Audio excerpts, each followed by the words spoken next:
Olá, amigos, sejam muito bem-vindos. Nós agradecemos a presença, a divulgação e a participação de todos vocês.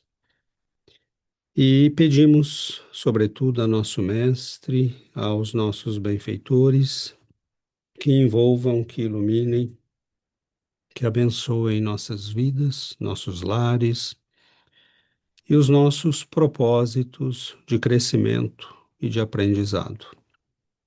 Nós, como já temos dito, né, não teremos milhares de pessoas em atividades como estas, né, que são atividades de estudo destinadas a quem quer aprofundar o conhecimento espiritual de maneira sólida e responsável.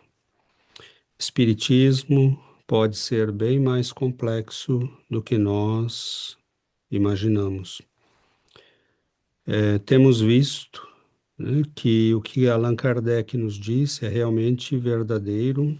Mentes recém-saídas da adolescência, entrando na juventude, podem compreendê-lo, mas tenhamos uma perfeita noção de que o Espiritismo muitas vezes é como um lago imenso, transparente, e nós temos a ilusão de que, por podermos ver, né, nas profundezas, seremos capazes de buscar as pérolas que estão, né, nestas profundezas. E isso nem sempre é verdadeiro, né? Então, nós podemos mergulhar nestas águas, beneficiarmos-nos, né, dos recursos imensos que a doutrina nos oferece, mas, como em todo trabalho, né, os tesouros necessitam de fôlego, de trabalho, de esforço. O estudo nos dá uma compreensão muito interessante, mas nem todos se dispõem a fazer este esforço, né? Lamentamos que seja assim, mas infelizmente é assim. Então, esta é uma razão a mais pela qual nós parabenizamos aqueles que querem estudar, né? Sejam muito bem-vindos. Então, nós vamos continuar hoje os nossos estudos do livro Perispírito. Temos um capítulo pequenino, mas que, na verdade, fala de um assunto extremamente interessante e importante, que é o corpo mental, e do qual temos referência na literatura espírita em vários momentos. André Luiz nos dá indicações da importância deste corpo, mas no livro do Dr. Zalmino nós temos um resumo muito pequenino, né? Nós procuramos aumentá-lo um pouco, fazendo algumas pesquisas, e ainda assim sabemos que estaremos muito longe da amplitude deste conhecimento, né? Então, aqui nós esboçamos alguns elementos e damos aos interessados algumas dicas se querem se aprofundar. E também daremos alguns, se posso me permitir, né, respeitosamente, alguns conselhos e cuidados que devemos tomar no estudo destas temáticas fora da literatura espírita. Mas daremos um exemplo, né, porque o próprio André Luiz nos recomenda estudarmos estes textos para aperfeiçoarmos o nosso conhecimento a respeito do assunto. Bom, nós sabemos que o ser humano é composto de espírito, perispírito, corpo.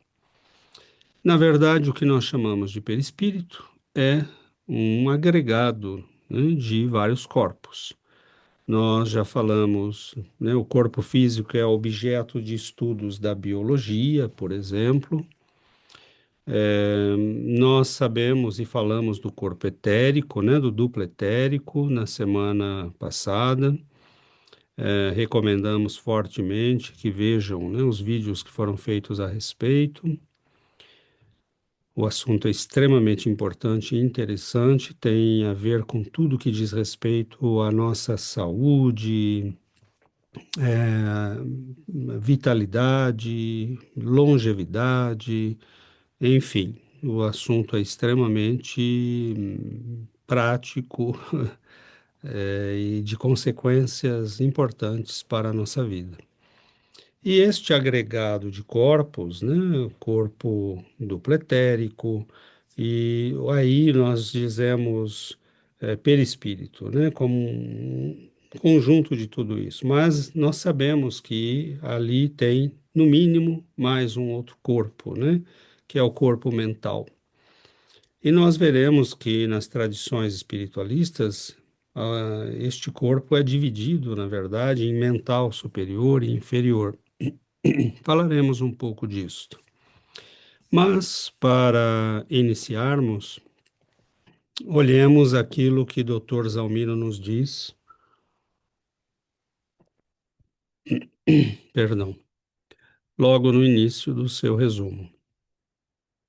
Denominação dada pelo médico e pesquisador francês Hippolyte Baraduc a uma estrutura que conseguir isolar e depois fotografar. Informa seu colega Antônio J. Freire, porque também é médico, né? O Dr. Baradu, de Paris, que consagrou sua vida à fotografia do pensamento, tinha muitas e muitas vezes obtido sobre a placa sensível a reprodução de um fenômeno particular, consistindo num globo luminoso envolvendo o cérebro da pessoa fotografada. Visto a sua localização constante e invariável, julgou que este globo devia ter relação com o trabalho cerebral, com a produção do pensamento e, daí, por uma espécie de intuição presciente, denominou-o corpo mental. Então, Dr. Baraduc, ele teve essa intuição. Estas fotografias, né, foram motivos de muito questionamento, mas estamos falando de um homem muito honesto, muito respeitado, e nós precisaríamos, né, procurar no meio espírita pesquisas que pudessem trabalhar a reprodução reproduzir estas pesquisas e estas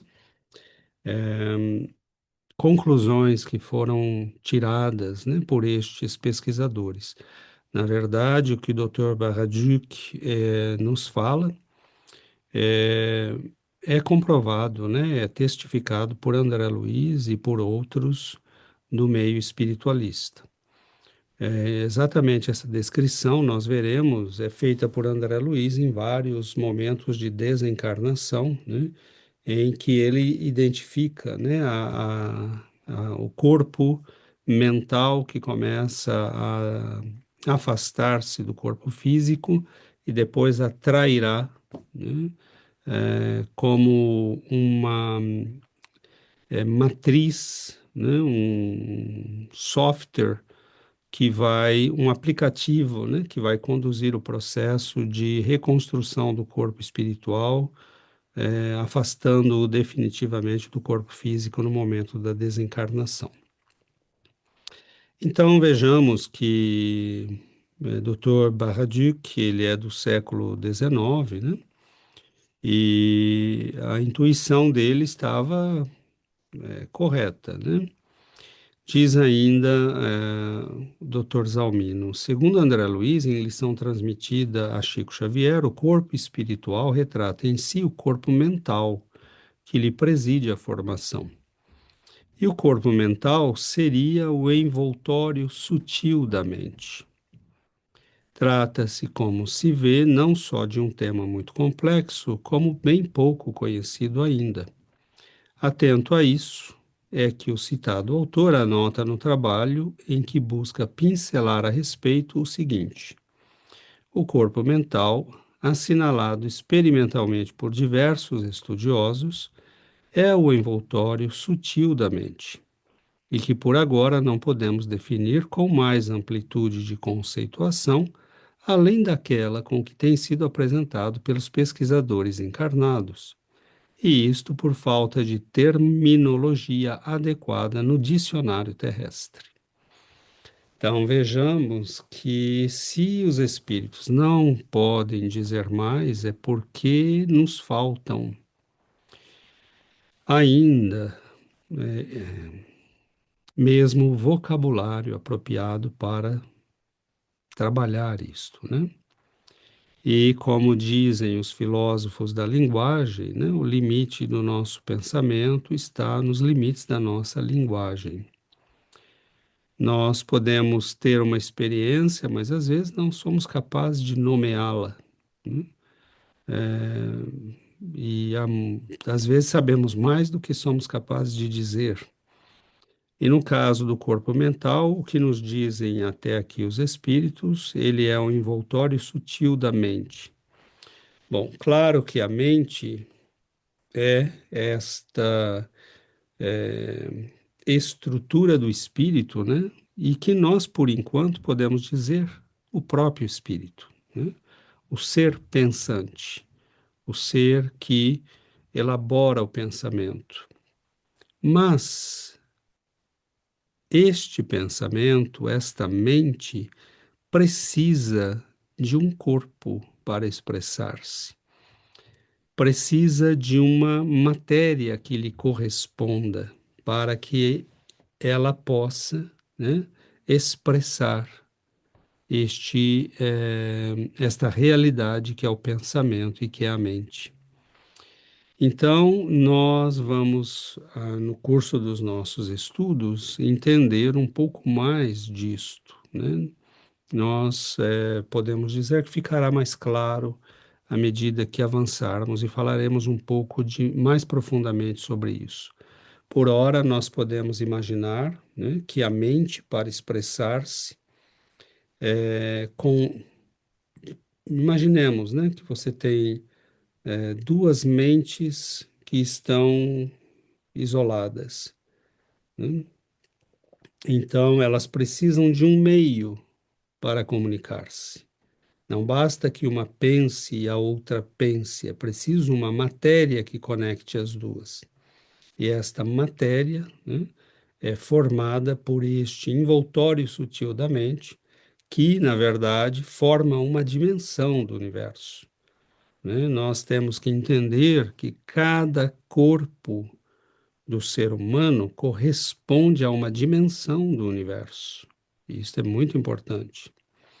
É aí que muitos irmãos nossos, muitas vezes, não compreendem a, a complexidade, né, desta coisa, porque você não pode pensar de maneira isolada as coisas. Imaginemos o corpo físico, né? O corpo físico não é só meu corpo, né? Ele é um corpo formado numa dimensão física em que tudo é feito da mesma matéria. Por isso nós podemos interagir neste meio e interagir uns com os outros. Mas, né, é como um escafandro que nós colocamos para entrar num lago. Eu posso interagir com quem está lá, né, com um escafandro também, né?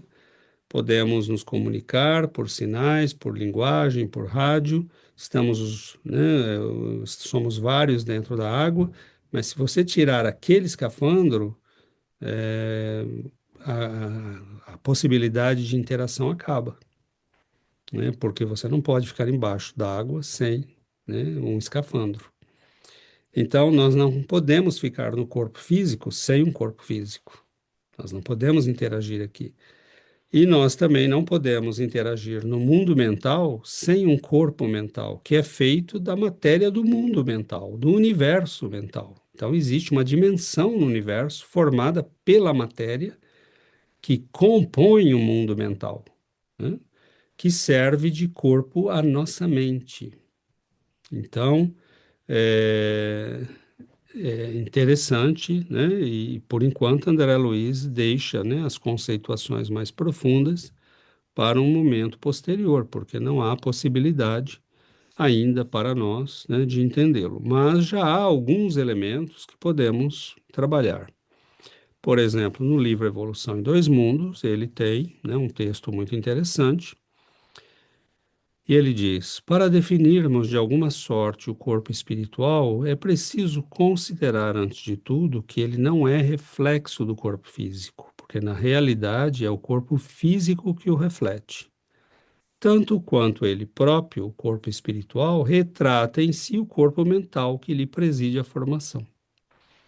Então, o corpo físico é formado pelo nosso perispírito, pelo nosso corpo espiritual. Mas este é formado pelo nosso corpo mental. Por exemplo, nós vemos que André Luiz, quando está em nosso lar, ele descansa, né? Ele dorme e ele sonha que está indo visitar, né? A sua mãe. Na verdade, ele vai visitá-la, né? Ele sabe que foi, realmente conversa com a mãe, mas ele vai com um corpo ainda mais sutil do que aquele que ele estava, né, no plano espiritual, nosso lar. Então, podemos dizer que já era o corpo mental? Provavelmente não, né? Então, vejamos a complexidade disto, né? Você talvez tenha subdivisões da divisão. Nós estamos muito longe de compreender a complexidade disto tudo, mas fatos como estes, narrados por André Luiz, não são para o nosso prazer e o nosso deleite, são para que nós reflitamos, né? Não são historinhas para nos contar um encontro emocionante com a mãe, é para nos dar um indício de por onde colocar o nosso pensamento, né? Então vejamos que ele se desloca espiritualmente, desdobra-se durante o sono e vai visitar a mãe. Como ele fez isso? Com que corpo ele fez isso? Então ele está no plano espiritual e ali, né, ele tem um corpo ainda que a sua mente, o seu ser espiritual pode usar, que é ainda mais sutil do que aquele que ele está usando em nosso lar, né? Então vejamos bem todas as conclusões que estão implícitas nisso. E vamos parar por aqui, né? Do ponto de vista da constituição e função em que se caracteriza na esfera imediata ao trabalho do homem, após a morte, é o corpo espiritual o veículo físico por excelência, com sua estrutura eletromagnética, algo modificado no que tange aos fenômenos genésicos e nutritivos, de acordo, porém, com as aquisições da mente que o maneja. O corpo espiritual é o corpo físico dos espíritos, com o qual eles podem agir, interagir na esfera imediatamente posterior à morte física, né? Imediatamente posterior ao mundo físico. E ela é muito variável, porque sendo de uma estrutura de ordem eletromagnética, e nós diríamos, como o próprio André Luiz nos recomenda, mento-eletromagnética, né?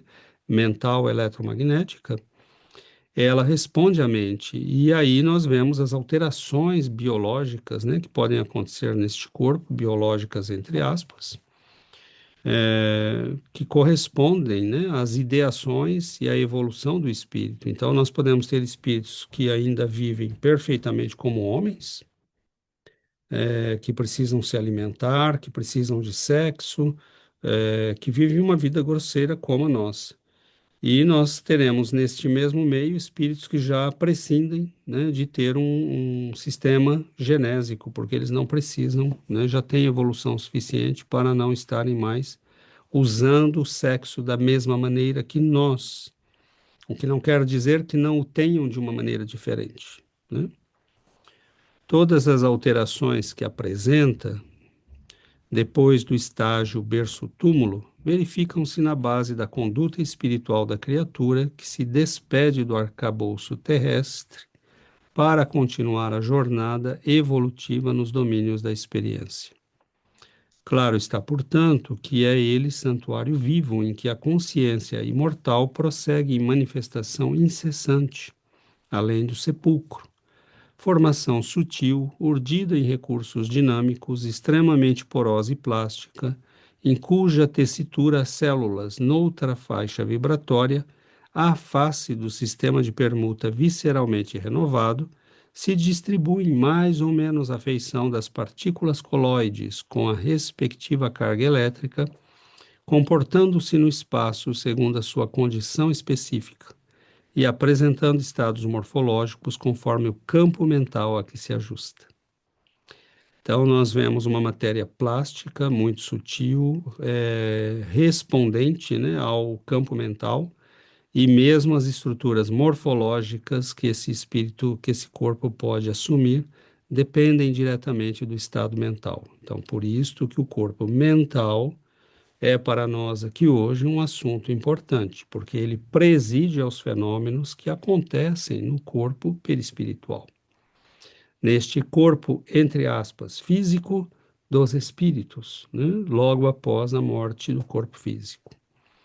Então, é muito interessante a dimensão disso tudo, né?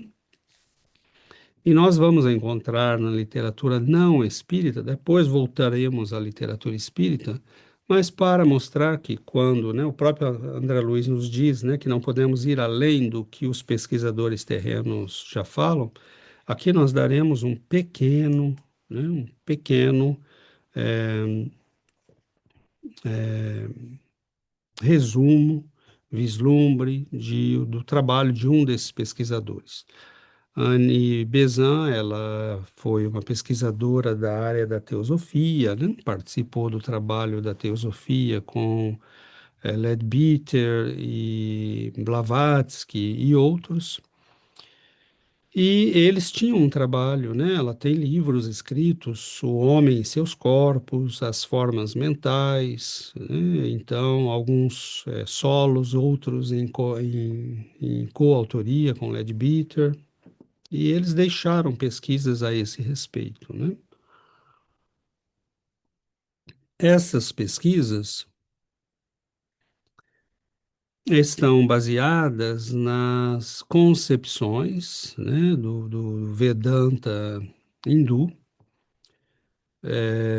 das tradições espirituais da Índia, da linguagem indiana, né? Então, é aí que as coisas podem se complicar um pouco. Então, nós fizemos um resumo, mas por exemplo, né, o que é o corpo mental na concepção de Anne Besant? Bom, o corpo mental é o veículo de expressão do ego, do eu, da mente, né, no plano mental, ou Devakan. Então, ela usa, né, o tempo todo uma denominação que já está estabelecida, um vocabulário que já está estabelecido no vocabulário da tradição indiana. Isso pode complicar um pouco os estudos e pode nos afastar muito, né, do que realmente importa. Então, a nossa advertência, o nosso conselho, né, estudemos tudo, leiamos tudo, mas não comecemos a nos perder, porque quando você começa a ler esses textos, é quase que uma floresta na qual você pode se perder muito facilmente.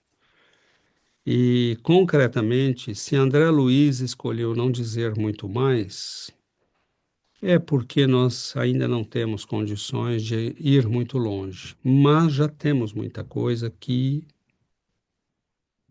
serve ao propósito primordial dos nossos estudos, que é a compreensão e a nossa evolução intelecto-moral.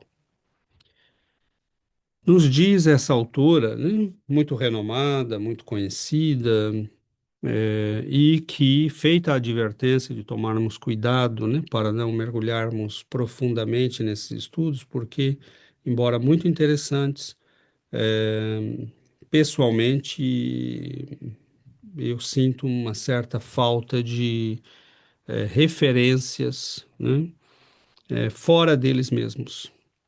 Então, nós veremos que, ligados aos estudos espíritas, organizados pelos estudos espíritas, nós podemos compreendê-los. Mas, se os estudarmos em si mesmos, sem conhecer espiritismo, nós ficamos meio que perdidos, né, num vocabulário que não tem muita referência para nós e para a nossa ciência. Então, isso é só uma advertência, mas vale o estudo, vale a leitura, desde que não nos percamos no caminho, né? Então, nos diz, aqui é um resumo, né? Não é o texto dela, é um resumo que nós fizemos, né? É o instrumento responsável pelos pensamentos concretos, raciocínio lógico, análise e associação de ideias, né? Ele é responsável no sentido de expressá-lo, não de produzi-lo, né? A mente produz pensamento, o corpo mental o expressa. Então, aqui nós temos que já tomar cuidado. Anne Besant explica que, assim como o corpo físico permite a ação e o corpo astral permite a sensação e a emoção, o corpo mental é o canal pelo qual a consciência gera e processa formas pensamento. Então, aqui estamos, né, na mesma clave espírita. O corpo astral, né, segundo ela, permite a sensação e a emoção. Na verdade, permite muito mais do que isso, né? Nós vimos nos nossos encontros passados que ele é uma usina, né, de regulação energética. Mas o corpo mental, ele é sim o corpo que permite, né, a expressão do pensamento. É a matéria do universo que permite expressar pensamento, né? Então, pensar não é ter uma atividade no nada, é ter uma atividade que influencia um nível do universo e um nível mais causal do que este em que nós estamos, né? Em que sentido? O corpo espiritual está no nível das causas, o corpo físico no nível dos efeitos. E ainda mais o corpo mental, né? Porque ele é o causador, né, do corpo espiritual e, por consequência, do corpo físico. Então, ele é ainda mais importante em termos de estar na origem das coisas, né? No nível das causas. Então, aqui nós temos, né, a Madame Besant e com relação à constituição em matéria, né, do ponto de vista aqui da teosofia, do esoterismo, né, de Anne Besant, o corpo mental é constituído por matéria do plano mental, perfeito, né, que é infinitamente mais fina, radiante e vibrante do que a matéria astral ou física, perfeito também. Nós veremos que isso concorda com o que André Luiz vai falar em Evolução em Dois Mundos, nós veremos daqui a pouco. Essa matéria está em constante e rapidíssima vibração, né? Perfeito, porque ela é uma matéria, né, infinitamente mais sutil. Cada pensamento emitido pela consciência, pela mente, pelo espírito, gera ondas vibratórias que atraem partículas correspondentes dessa matéria mental, moldando uma forma pensamento. Então, ela explica aqui de maneira muito lógica e muito coerente com também a nossa visão espírita, que quando nós pensamos, nós emitimos ondas, né, vibrações, essas vibrações vão coagular, atrair, né, a matéria do plano mental, porque esse pensamento que nós emitimos vibra, né, faz vibrar um nível de matéria que é a matéria mental. Corpúsculos mentais, né? Assim como nós temos os fótons, que são os corpúsculos de base da matéria, nós teríamos, né, os corpúsculos mentais, a matéria de base do pensamento. E ela vai, né, agregar pensamento, vai agregar essa matéria, organizar essa matéria, ela responde ao pensamento. E é aí que nós podemos enviar pensamentos, criar imagens, né? Criar formas, pensamentos e modelar, né, essas formas sem que nos demos conta muitas vezes, né? A qualidade do corpo mental depende do tipo de pensamentos do indivíduo, obviamente, né? É o que nos diz a doutrina. Pensamentos nobres, intelectuais e altruístas atraem matéria mental mais sutil e fina. Pensamentos egoístas, grosseiros ou obsessivos acumulam matéria mental densa, limitando a capacidade de compreensão espiritual. Nós sabemos que, na verdade, esses corpos todos terão que ser purificados, né? Trabalhados. O processo evolutivo é imenso e nós vamos aos poucos, não só tendo corpos, né, mas transformando-os na sua melhor versão, digamos assim. Então, é muito interessante porque nós temos aqui ideias bastante claras, bastante lógicas e que correspondem, né, à nossa forma de pensar também no Espiritismo. Então, ela, né, a teosofia e o trabalho de Anne Besant, ela divide, né, e ela vai explicar tudo isso, o significado dessas divisões. Ela divide essa matéria mental, esse plano mental no qual a mente se expressa, em plano mental superior e plano mental inferior, né? O plano mental inferior, ele corresponde, né, ao que ela chama de corpo mental e é responsável pelo pensamento concreto e a expressão da personalidade. Então, qual é a função dele, né? Ele lida com os pensamentos concretos, conceitos práticos, raciocínio diário, cálculos e dados da realidade, dos sentidos. É de natureza temporário, né? Temporária, renova-se a cada encarnação e faz parte da personalidade transitória. Então, nós não teríamos só um corpo etérico, né, que se desfaz na morte, mas teríamos também uma parte do corpo mental, né? Segundo a teosofia. Nós espíritas aqui não, né, não vemos essa informação no espiritismo. Plano mental, perdão,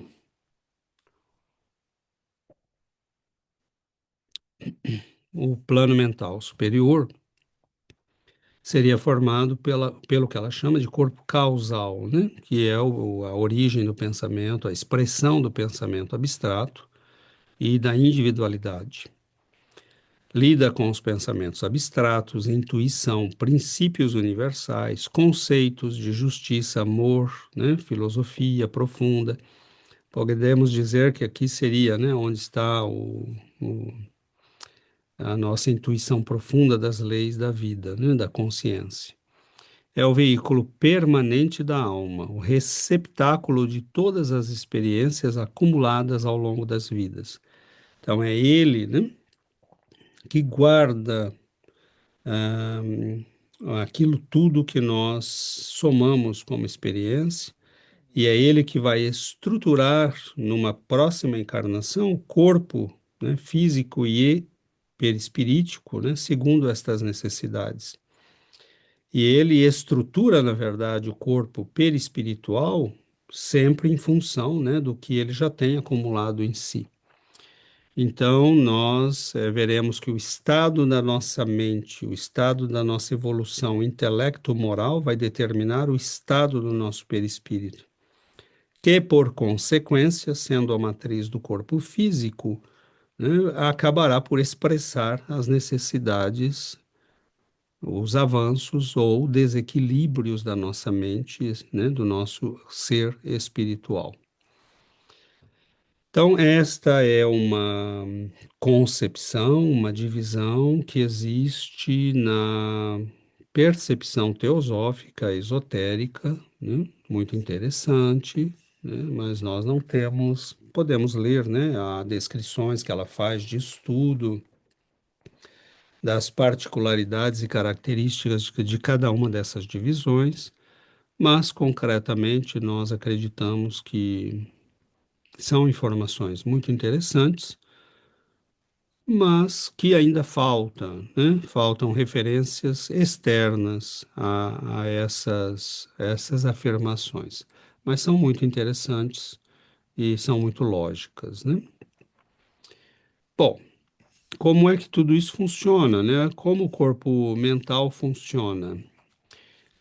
Geração de formas pensamento, por exemplo. Sempre que pensamos, criamos uma entidade viva, né, de energia e matéria mental. Essas formas influenciam tanto o nosso próprio corpo mental quanto das pessoas ao nosso redor. É por isso que nós comunicamos ideias, pensamentos. Por isso que duas pessoas podem pensar uma na outra e o telefone vai tocar, você já sabe quem é. Ou você sente que uma pessoa está pensando em você, sua mãe precisa falar com você, você pega o telefone, liga para ela, ela diz, estava querendo falar com você. Né? Então, esse material, ele influencia não só a nós mesmos, ele influencia os outros. Por isso que, por exemplo, você pode estar com uma ideia e esta ideia ser expressada, né? Ser expressa por alguém que está na sala. Você pode ter dois médiums numa reunião mediúnica que captam a mesma mensagem de um espírito que está presente, e vão exprimi-la às vezes, né? Vão expressá-la de forma diferente. Nós podemos ter, junto com esta carga mental, o aspecto emocional e sensações, né, que vão se comunicar às pessoas. Uma pessoa pode chegar perto de nós e nós nos sentirmos muito mal ou muito bem, né? Receptividade e vibração. Mentes com corpos mentais treinados e refinados tornam-se antenas capazes de captar ideias elevadas que fluem do plano mental. Perfeitamente, mas mentes não treinadas também captam, né, no seu próprio nível de vibração. Então, se você tem uma mente voltada para a prece, para o estudo, para a disciplina, né, nós passamos a captar as vibrações do plano mental superior, dos espíritos elevados. É uma questão de vibração e de afinidade de mesma frequência. Mas o processo, né, de receptividade, de emissão e captação de vibração é universal. Pouco importa, né, o nível de evolução. Nós sempre captaremos e emitiremos no nível de vibração em que estamos, né? E isso explica os fenômenos, né, de pensamento coletivo, de transmissão de ideias, de influências, né, coletivas, de manipulação de pessoas, de grandes grupos, etc. Serve de intermediário entre o espírito, o eu, né, e o cérebro físico. O pensamento nasce no plano mental, traduz-se em emoção no corpo astral e, por fim, estimula o sistema nervoso no corpo físico. Então, essa é a visão teosófica e tem lógica, né? Tem muita lógica. Não deixa de ser uma forma de pensar muito lógica. E, como nós dissemos, isso é um resumo, né? Nós podemos ler muito mais nos textos destes autores. Mas eu queria dar uma ideia aqui da, da compreensão, né? É, da compreensão que há outros, que possuem outros autores, né? Não espíritas. Então, nós estamos tendo uma ideia, e os trabalhos de Anne Besant, entre outros, são muito interessantes. E ela fala até mesmo de como desenvolver e treinar o corpo mental, né? Estudo e leitura elevada, né? Então, alimentar a mente com ideias profundas para refinar sua matéria, concentração e meditação, disciplinar os pensamentos para evitar que a mente fique vagando sem rumo, eliminar pensamentos destrutivos ou negativos, né? Substituindo-os por pensamentos elevados e construtivos. Então, tudo aquilo que a doutrina espírita já nos diz, né? O interessante aqui é que ela diz que este esforço, né, refina a matéria, né, mental. Então, é para refinar a matéria mental. E claro, né, pensamentos mais elevados exigem vibrações mais rápidas. Vibrações mais rápidas precisam, né, de uma matéria mais sutil. Então, nós começamos a perder matéria grosseira desses corpos, né? Para podermos expressar facilmente os pensamentos e vibrações mais elevados. Tudo isso é um processo, né? O que isso nos mostra, na verdade, é que tudo o que nos ensinou Jesus, tudo o que nos ensina a doutrina espírita, está baseado num sistema de lógica, mesmo física, né? Porque tudo isso é físico, né? Mas de uma física mais sutil que a física dos corpos do mundo material. Então, sermos bons, estudarmos, progredirmos, evoluirmos moralmente, né? Tem por trás disso tudo um universo de consequências físicas concretas, né? De purificação dos nossos corpos espirituais, né? Na verdade, lendo tudo isto e lendo André Luiz, por exemplo, né, nós entendemos por que o aspecto moral é tão importante. No livro, aí voltando para a literatura espírita, né, no livro Obreiros da Vida Eterna, no capítulo 13, A Desencarnação de Dimas, este é um exemplo, né? Há outros casos em que André Luiz descreve desencarnações e fala, né, da formação desta massa, né, luminosa que sai na região da cabeça, né, e que se forma sobre o corpo físico, e a partir dali começa o processo de formação do corpo espiritual. Então, aqui nós temos um exemplo, né? Quando os laços energéticos do cérebro começam a ser desligados pelo benfeitor, André Luiz observa a liberação das substâncias e fluidos mentais. Aí diz o texto: operada a liberação do cérebro, a região craniana apresentava-se envolvida em viva luz, parecendo-nos um tanto mais volumosa. Pequeno orifício de onde partia a radiante faixa luminosa entreabria-se no topo da cabeça do agonizante, e aos poucos via-se emergir uma forma sutil, vaporosa e condensada gradativamente.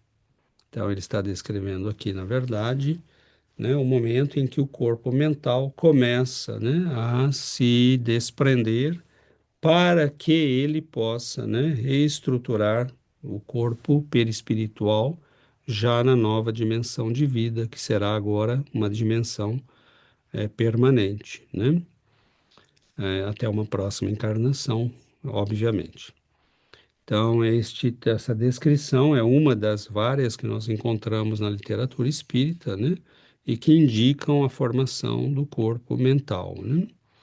À medida que a mente cessa seu comando sobre os centros, né, do corpo físico, o corpo mental preside o remodelamento e a exteriorização do corpo espiritual para fora do organismo carnal. É preciso que tenha alguém que coordene, né, o processo desencarnatório. E quem está evolutivamente preparado para fazer isto é o corpo mental. Ao desligar o centro coronário, né, este localizado no topo da cabeça, né, o corpo mental desloca o foco da consciência para fora do crânio, do corpo físico. É por essa razão que o duplo do desencarnante ganha forma logo acima da região da cabeça, antes do rompimento definitivo da ligação fluídica.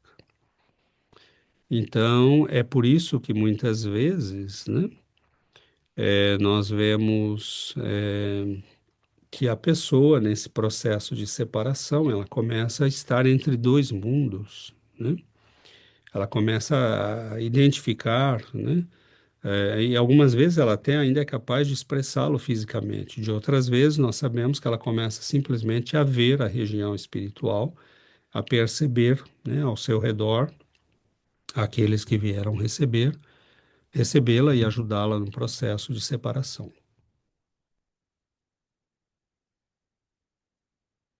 Então, isso é muito interessante, né? Porque, na verdade, o corpo mental, aqui nós estamos dando um exemplo de uma função que ele preenche, mas ele preside, na verdade, a praticamente todos os eventos, né? E é por isso que a nossa mente é algo extremamente importante. Nós não temos ideia, né? A doutrina, com esses estudos, ela vai nos esclarecendo que pensar é algo extremamente sério, né? Como nós veremos agora na sequência. Então, pensamento, né, o que é? Diz-nos Emmanuel, pensamento é substância, coisa mensurável, né? O pensamento é uma força mento-eletromagnética. Então, se o corpo perispiritual, né, é de tessitura eletromagnética, ele é orientado, estruturado por esta mente, né, por este pensamento. E por que o pensamento é substância, coisa mensurável? Porque ele se expressa num nível do universo composto de uma matéria que é a matéria mental, né? Então, se é matéria, é mensurável, né? E isso Emmanuel nos deixa muito claro. O pensamento é onda, portanto, funciona com base em frequência e sintonia. E isso é extremamente importante, né? A própria Anne Besant fala disto, né? E a doutrina espírita vai nos dizer a mesma coisa desde 1857. Ele é força motriz, né? A força motriz do pensamento, perdão, é a vontade e o desejo, né? Então, como dizia o mestre, né? O teu tesouro está onde está o teu coração. Então, a força motriz, né? Um pensamento pode ser fugaz, como ele pode ter consequências imediatas, físicas, positivas ou desastrosas, dependendo da vontade e da emoção, do desejo ao qual ele está conectado, né? E tudo isso nós poderíamos dar muitos exemplos e conhecemos exemplos na literatura, né? Então, aprofundemos um pouco isto para que nós possamos entender que não é só estudar, né? O corpo mental é uma coisinha que existe, né? Não, o corpo mental é a base, fundamentalmente, das relações da vida, né? É nele que se processam, é ele o dínamo, né? Da realidade na qual nós vivemos. Por isso nos tornamos aquilo que pensamos. E isso é extremamente importante. Todas as leis que falam, né, dos efeitos do pensamento, da ação do efeito placebo-nocebo, da nossa capacidade de alterar a realidade, de construir a nossa própria realidade, todos esses, né, toda a onda que nós tivemos já há algumas décadas, séculos mesmo, da importância do pensamento positivo, estão, né, a compreensão disso está baseada nestes elementos, né, nesta compreensão do que seja o corpo mental, né, e o pensamento.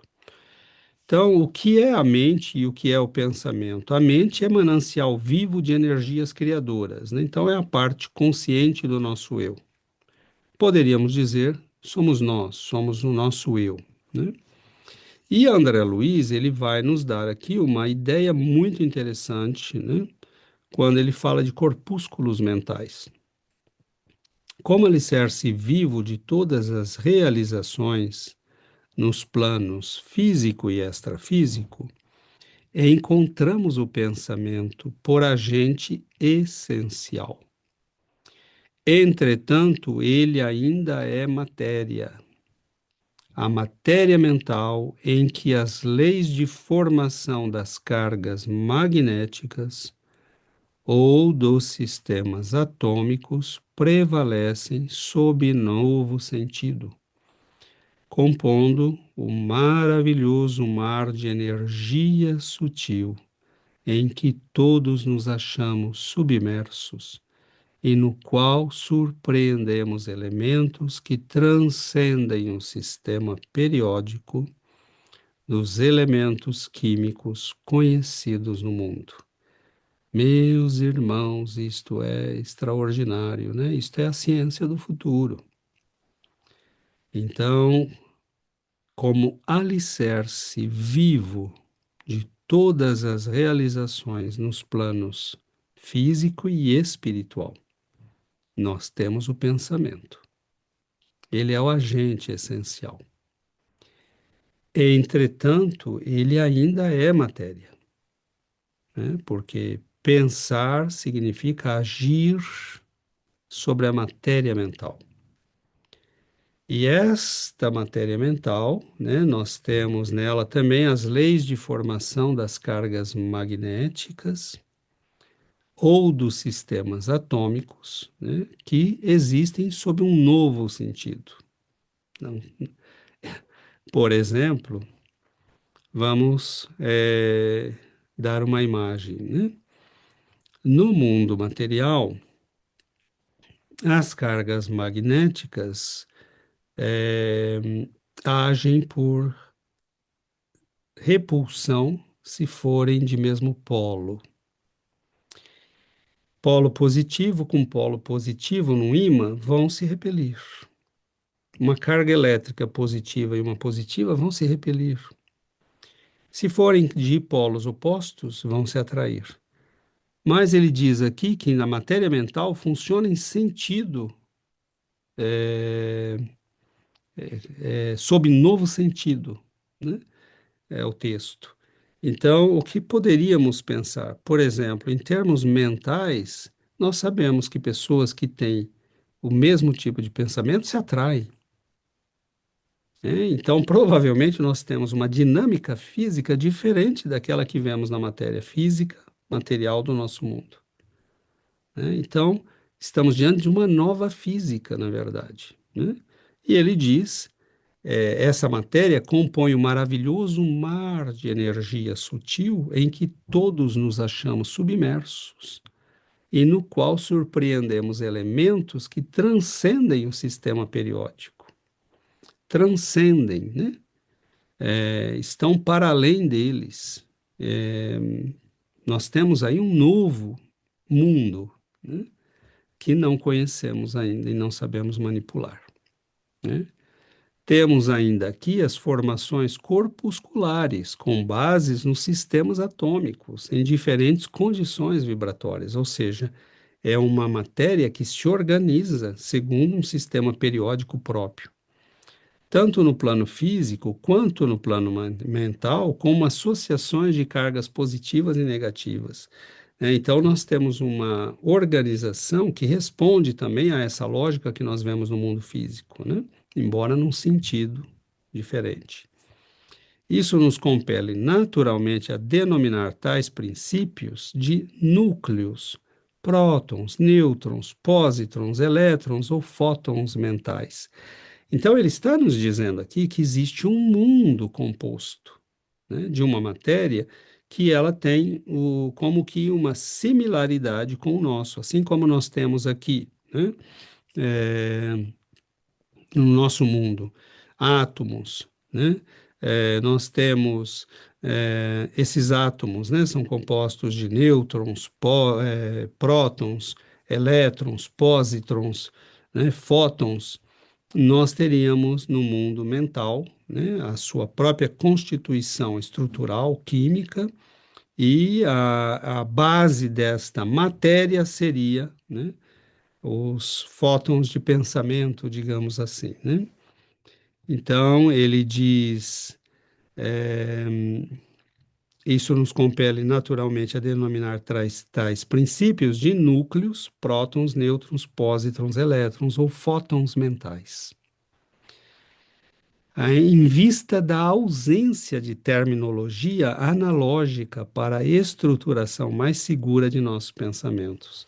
Então, essa realidade está tão além da nossa possibilidade de compreensão que a única coisa que ele pode fazer é comparar com aquilo que nós já conhecemos. Mas isso ainda é muito limitado. Assim é que o halo vital ou aura de cada criatura permanece tecido de correntes atômicas sutis, dos pensamentos que lhes são próprios ou habituais, dentro de normas que correspondem à lei dos quanta de energia e aos princípios da mecânica ondulatória, que lhes imprimem frequência e cor peculiares. Nós voltaremos, no próximo capítulo a falar da aura. Essas forças em constantes movimentos sincrônicos ou estado de agitação pelos impulsos da vontade estabelecem para cada pessoa uma onda mental própria. Então, nós somos únicos. Assim como temos uma digital física, nós temos uma digital emocional, nós temos uma digital mental. E é por isto que nós somos retraçáveis, né? Por espíritos que podem nos perder de vista, mas que podem nos reencontrar. Por exemplo, estamos no mundo espiritual, nas zonas inferiores, somos tirados de lá, somos trazidos para a reencarnação, voltamos ao mundo físico, mas começamos a pensar como pensávamos, né? Então, nós somos como uma caixa preta, né, daquelas que tem nos aviões, que caímos na vida física, desaparecemos no oceano, mas continuamos emitindo sinal, né? Então, isso explica, por exemplo, por que um espírito benfeitor pode nos reencontrar a qualquer momento, pode saber onde estamos, o que estamos fazendo, né? Este processo está ligado a este universo mental, né? A esta manipulação da matéria mental, que para nós é algo ainda novo. Mas só um texto como esse aqui, nós já temos uma imensidão de coisas para refletir, para pensar, né? Analisemos com cuidado e nós veremos a quantidade de consequências que isso tem. Então, se o pensamento é matéria, podemos dizer que ele deixa rastros, né, impressões? E nos responde Emmanuel, né? O pensamento espalha nossas próprias emanações em toda a parte a que se projeta. Deixamos vestígios espirituais onde arremessamos os raios de nossa mente. Assim como o animal deixa no próprio rastro o odor que lhe é característico, tornando-se por esse motivo facilmente abordável pela sensibilidade olfativa do cão. Extraordinário, né? Aí nós entendemos, né, que não há pensamento sem consequências. Aí nós entendemos por que as tentações funcionam, né? Você começa a emitir o desejo por alguma coisa, por alguém, por algo, né? Então, o teu pensamento vai indo, né, como um tentáculo buscar aquilo que você quer, até que ele acaba encontrando. E aí ele pega, né? Porque a ordem era busca e traga. E aí a pessoa diz: ah, né, eu não tinha, eu caí nessa tentação, foi imprevisto. Não, não foi imprevisto, né? Pode ter certeza que a pessoa alimentava aquilo interiormente. Além disso, nós deixamos vestígios.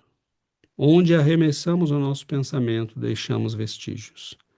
Por isso, meus irmãos, Jesus disse, né, que um homem ou uma mulher, né, que pensa, né, um homem que pensa em uma mulher com desejo libidinoso já está cometendo adultério, e vice-versa, uma mulher que pensa num homem. Por quê?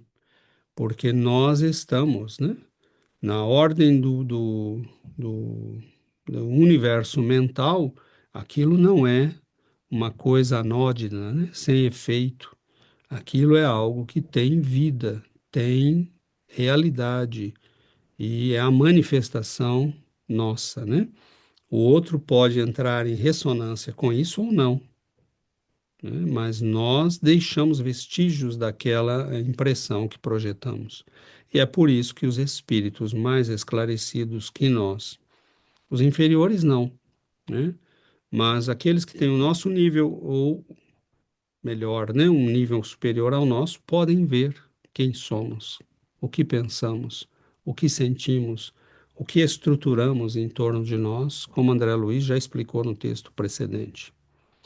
Assim é que o halo vital, ou aura da criatura, permanece tecido de correntes atômicas sutis dos pensamentos que lhe são próprios ou habituais. É o que nós acabamos de ler em André Luiz.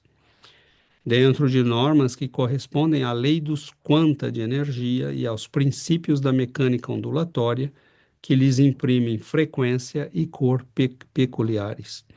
Então vejamos que aqui nós temos uma física quântica espiritual que estamos ainda longe de poder, né, compreender completamente.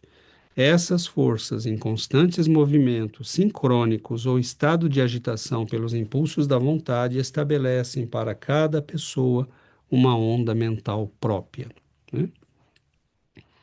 Por exemplo, nós, quando analisamos, né, a mediunidade de psicometria de Chico Xavier ou de outros grandes médiums, como Padre Pio, né, o Chico lia as cartas sem abri-las, né? Então, por exemplo, ele sabia quem estava mandando aquela carta.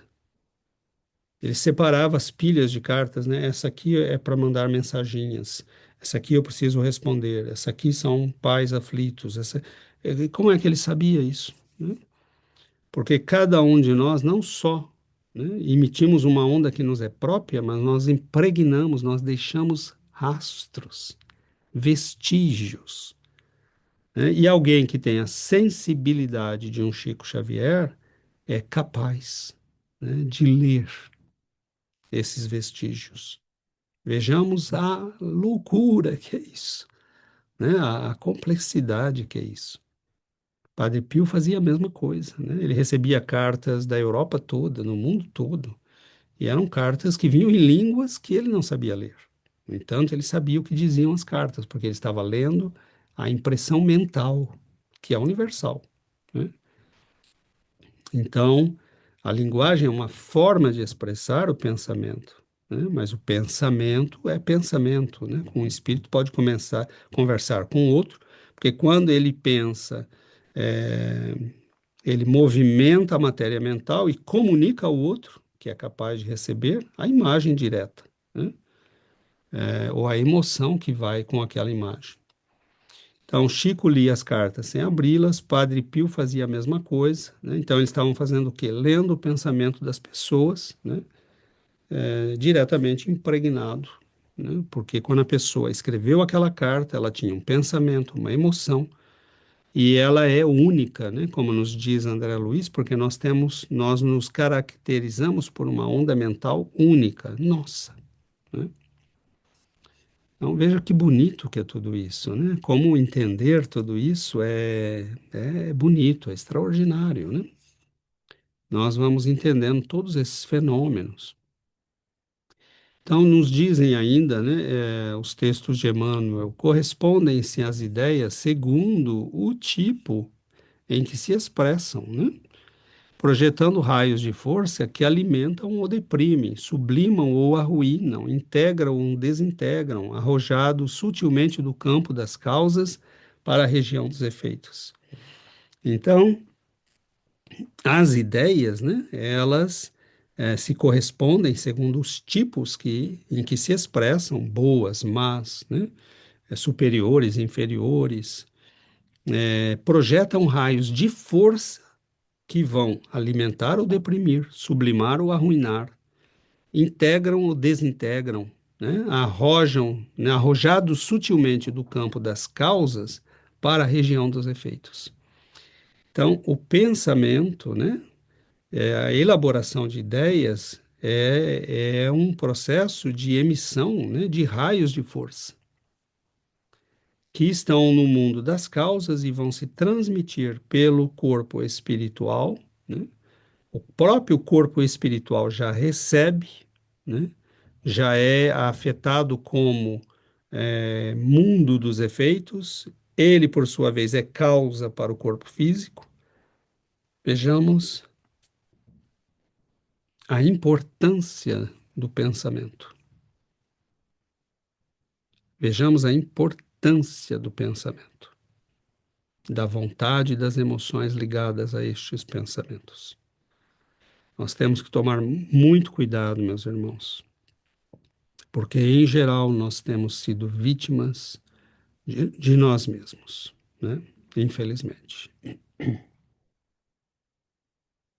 O homem permanece envolto em largo oceano de pensamentos, nutrindo-se de substância mental em grande proporção.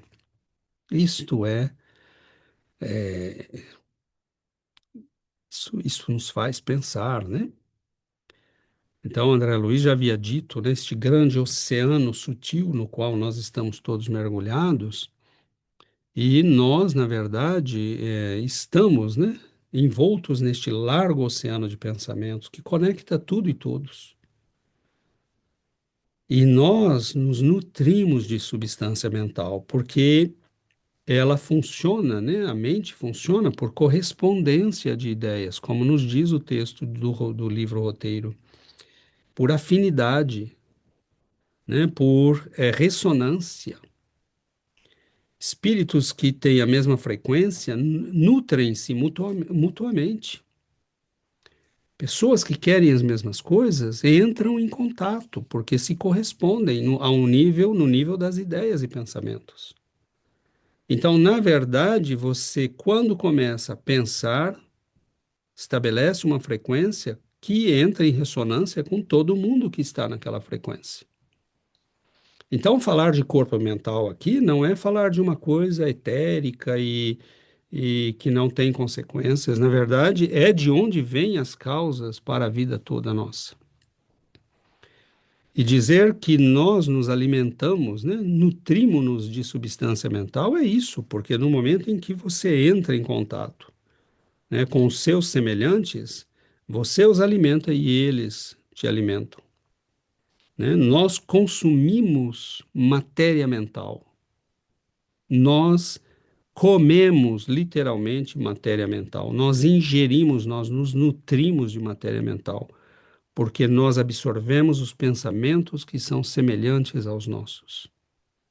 Isto reforça o nosso pensamento e é por isso que nós devemos tomar muito cuidado, né? Porque quando você fica muito tempo numa onda mental, você entra em ressonância com ela e aí fica difícil de sair, né? Então, não é algo fácil você alterar um movimento no qual estão coordenadas milhares de mentes. Então, tomemos muito cuidado, né? Vejamos o que diz André Luiz sobre este elemento no livro Missionários da Luz, né? Ele diz, e sorrindo prosseguiu, é um benfeitor falando, né? Eles se alimentam diariamente de formas mentais, sem utilizarem a boca física, valendo-se da capacidade de absorção do organismo perispirítico, mas ainda não sentem a extensão desses fenômenos em suas experiências diárias. No lar, na via pública, no trabalho, nas diversões, cada criatura recebe o alimento mental que lhe é trazido por aqueles com quem convive, temperado com o magnetismo pessoal de cada um. Meus irmãos, isso aqui é seríssimo. Isto aqui é seríssimo. No lar, na via pública, no trabalho, nas diversões.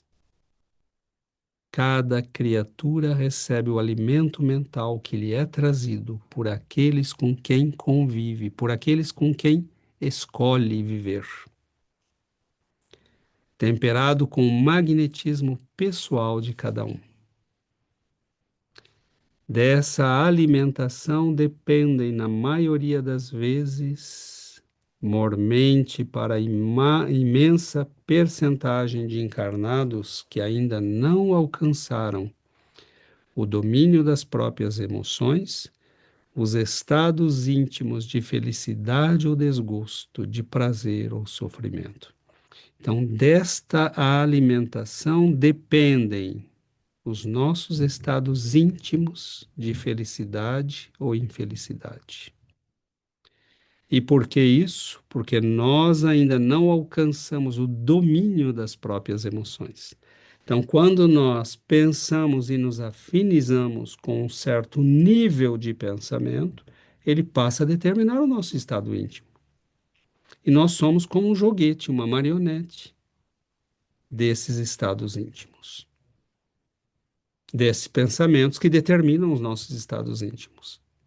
Então, as pessoas dizem: "Ah, eu estou triste", como se nós não escolhêssemos estar tristes.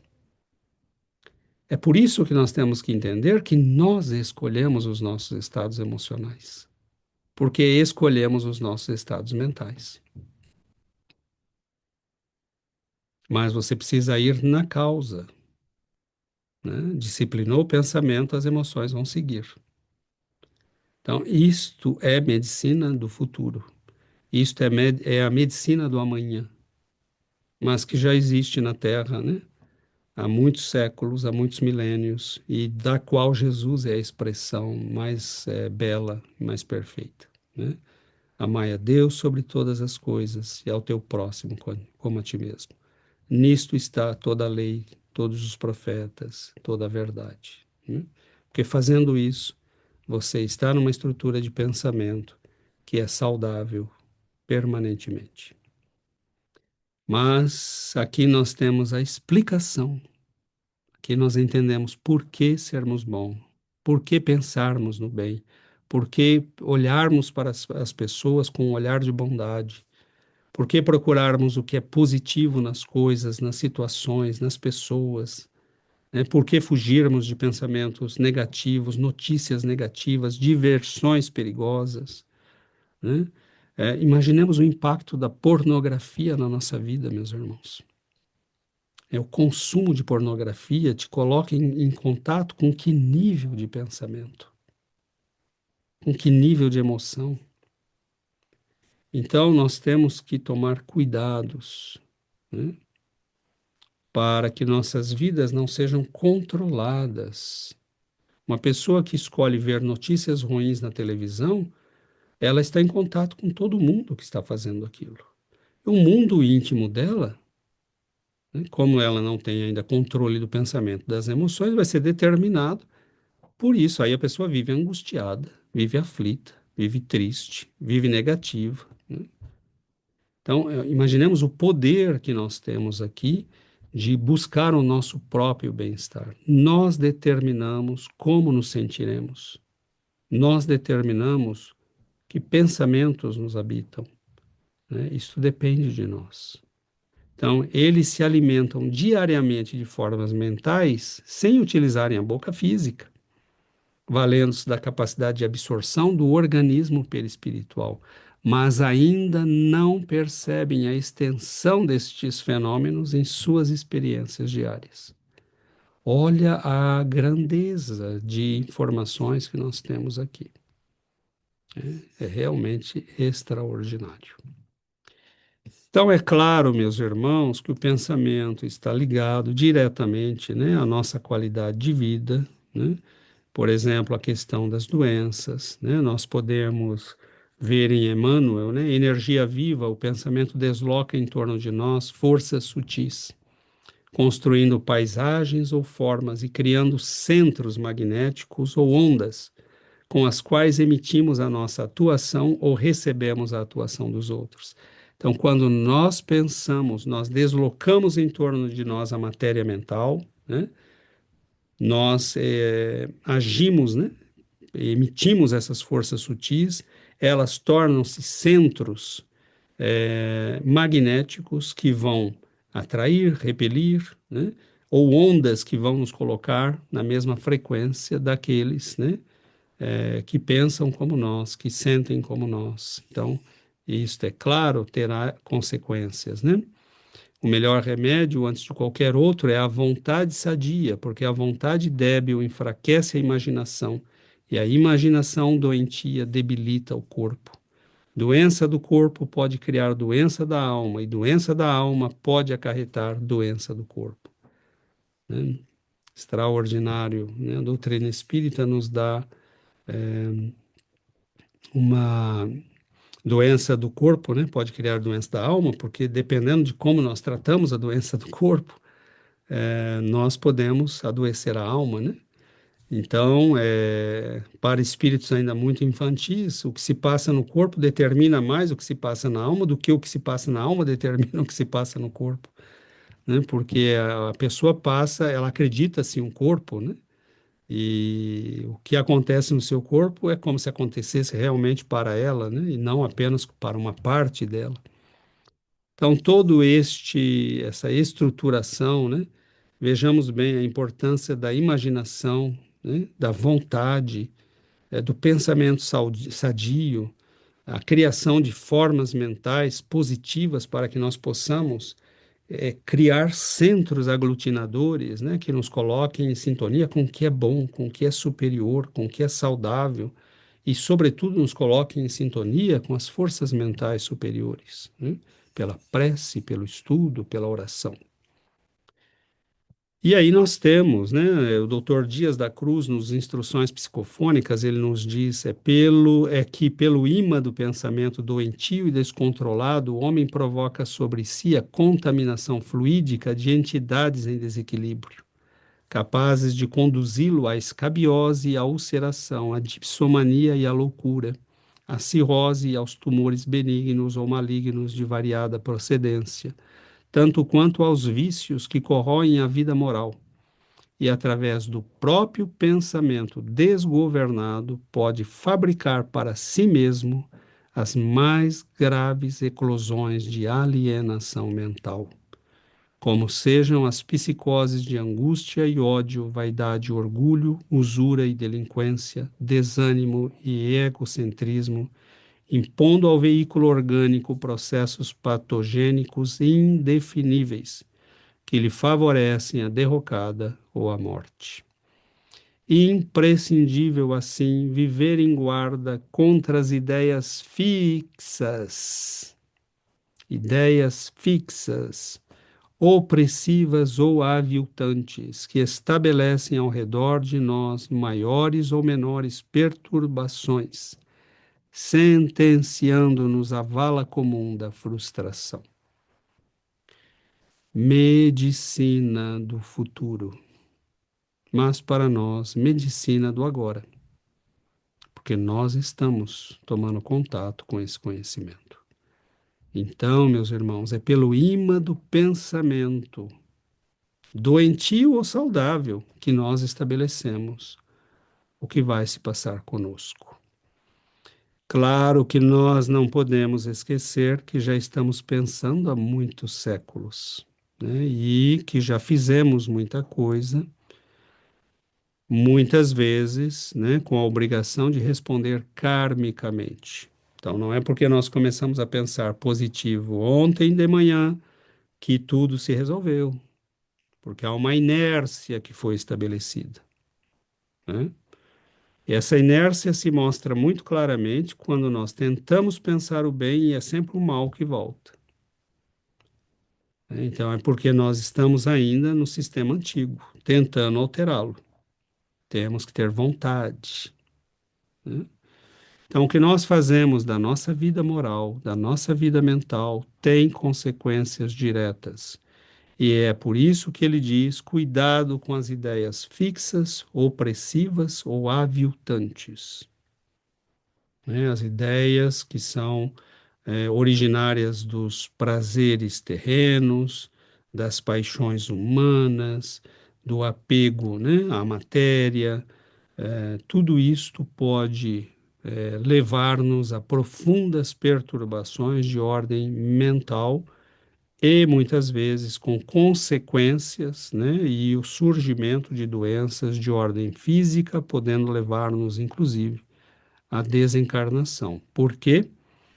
Porque a nossa sintonia estabelece contatos que vão produzir uma contaminação fluídica no nosso sistema energético, no nosso corpo astral, duplo etérico, né? Começa no mental, transmite-se depois pelos outros corpos ao corpo físico e nós podemos ter as tragédias, né, que vemos muitas vezes à nossa volta nesse mundo de tantas dores e tantos sofrimentos.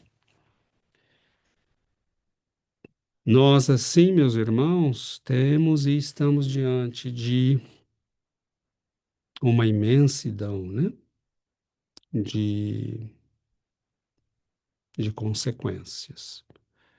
E diante de uma beleza de conhecimentos que enriquecem sobremaneira a nossa vida, que nos dizem o que fazer da nossa vida, como fazer, né? Como viver, como agir, como pensar, como sentir.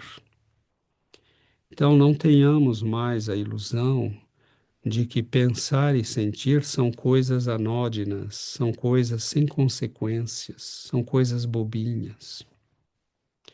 Pensar e sentir são fenômenos da realidade e do universo causal, que se alimentamos nos coloca em sintonia com tudo que é semelhante.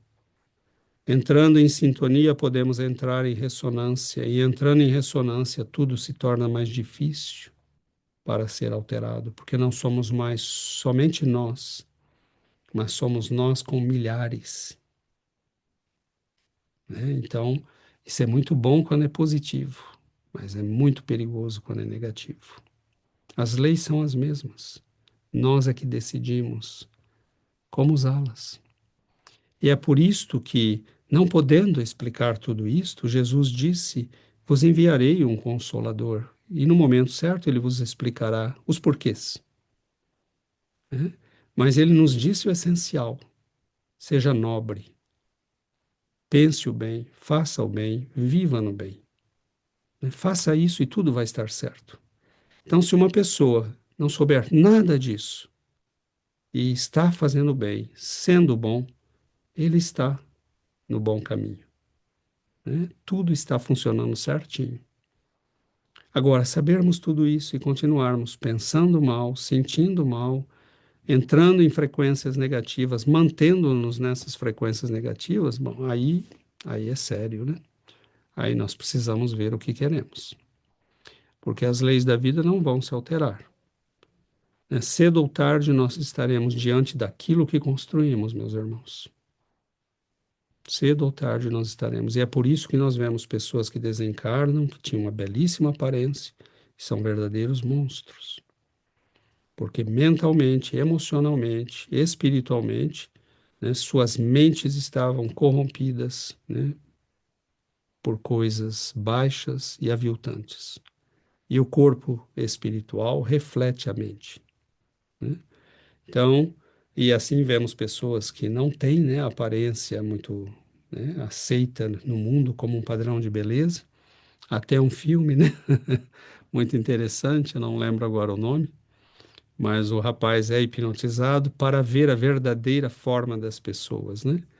Então ele se encanta por uma moça que ninguém entende, porque ela é muito fora dos padrões, né, de beleza.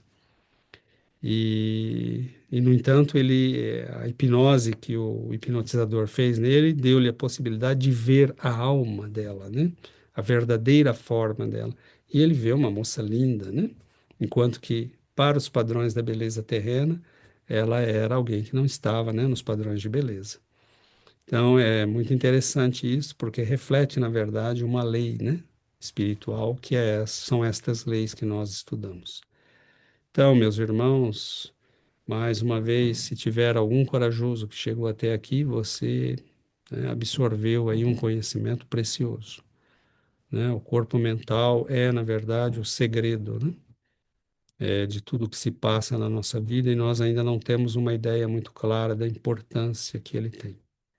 Que possamos aproveitar isso para o nosso crescimento, para o crescimento de nossos irmãos, para quando vamos falar do Evangelho, sabermos por que estamos falando do Evangelho, né? Quando falarmos de pensamento positivo, de emoções positivas, de sermos capazes de amar, perdoar, renunciar, nós sabemos que todas essas realidades, né, vivenciais, espirituais, correspondem transformações e realidades que se expressam no mundo físico, que seja no mundo mental, no mundo emocional, né, no nosso duplo etérico ou no corpo físico.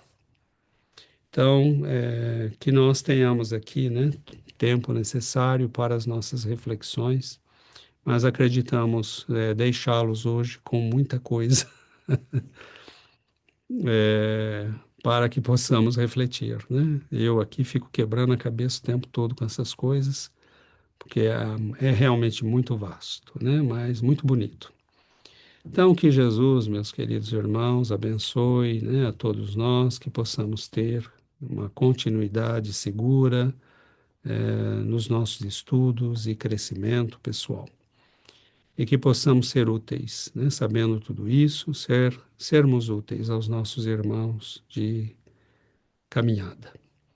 Que o Senhor nos abençoe e prossigamos, né, na paz e na luz. Muita paz, meus irmãos, as bênçãos do alto para todos.